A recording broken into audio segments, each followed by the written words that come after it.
Hey, what is up, people? It is Wintry here. It has been a crazy last year. I had a lot of changes go on in my life.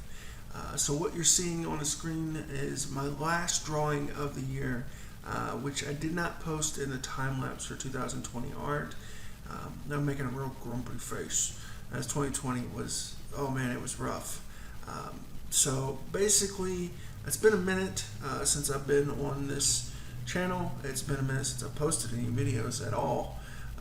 But I figured 2021 is a time to get back after it. You know, get goaded, uh, start pushing them out the videos. And so I wanted to do more drawings and maybe some art challenges, maybe some reviews of products. I've been getting into traditional media and I've been getting a lot of books, tutorials, and art wise. So maybe review some of that, see what my opinion is on it, and just kind of go over life of my life as an artist.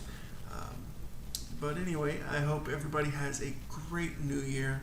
I hope that things improve for everyone and that we get past this with COVID-19.